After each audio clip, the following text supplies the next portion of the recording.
Political rule number one in Iowa: if you want to win the presidential caucus, court the evangelicals. We have people in Washington, D.C. who believe the unborn do not have a right to life. Yes, they do. 5 expected presidential contenders took their first opportunity to reach that audience at the recent Faith and Freedom Coalition event north of Des Moines, Iowa. They received a stark message. My message to the National Republican Party tonight is real simple. If you turn your backs on the pro-family, pro-life constituency and on the values that they stand for, you will be consigned to permanent minority status. A long line of hopefuls is expected to compete for those votes. Tim Pawlenty, Rick Santorum, Newt Gingrich, Herman Cain, and Buddy Roemer all showed up last week. And don't forget familiar faces like Mike Huckabee, Sarah Palin, and possibly even Michelle Bachmann. When all is said and done, all of these candidates are going to come right here to Iowa. It is where many presidential dreams begin and end. And evangelicals play a crucial role in all of this, because what has to happen here is that all of these candidates have to prove their street cred with evangelicals, meeting, greeting, and talking about issues important to evangelicals. Rick Santorum has an early lead in Iowa, well, at least in the number of visits. He hopes his record of being a strong defender of social issues will resonate here. It's one thing to get up and give your social conservative speech and tell people, you know, what you believe in. It's another thing to go out and live it and lead it. In Iowa, evangelicals typically make up about 60% of caucus goers. It's about the same number in the early primary state of South Carolina.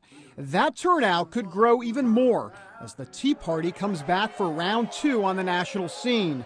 In many ways, Christian conservatives and Tea Party activists strike similar chords, including their grassroots efforts at the beginning of an election season. The people in this room are the ones who make the Iowa Faith and Freedom Coalition go. And it's those volunteers and influential voters who presidential contenders want to reach. I love you. I love what you stand for. I want to listen to the people of Iowa. America's in trouble. If you want a European secular socialist, you have a great incumbent president. We need to be a country that's turning towards God, not away from God. Each one of these candidates make their case. Some, like Herman Cain, take the direct approach. I'm a Baptist preacher.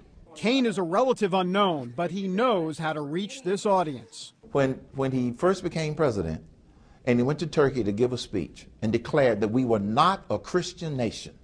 Well, I got news for the president.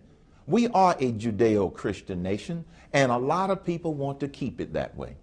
Newt Gingrich, on the other hand, is a familiar face. His 3 marriages might hurt his case with some voters, but Gingrich hopes his staunch defense of Judeo-Christian principles and his fight against radical Islam will outweigh other negatives. Our Judeo-Christian civilization is under attack from 2 fronts. On one front, you have a secular atheist elitism, and on the other front, you have radical Islamists. And both groups would like to eliminate our civilization if they could, for different reasons, but with equal passion. With so many candidates in the game, voters here in Iowa and around the country will have their hands full. We have a lot of homework to do, and I want to make sure that my vote is informed and the right one. They're all going to be good competitors, and we're lucky to have so many. I was just really happy to see this many people of faith here at one time gathering for all the same thing, and it gives me a lot of hope for the future. And it's no accident that audiences like this are getting together. Nationally, we built a database of over 20 million evangelical voters. Plus, the Faith and Freedom Coalition already has 400,000 members with organizations in 24 states, including the key early primary states of Iowa, New Hampshire, South Carolina, and Florida. We wanted to make sure that we could have an impact on choosing the next president. And if you want to do that, you can't wait until the general election. You got to get engaged early. And engaged they are. From the moral issues of the rising debt to abortion and traditional marriage, evangelicals will have a major impact. We're not going to be silent, we're not going to be intimidated, and we're not going to go away.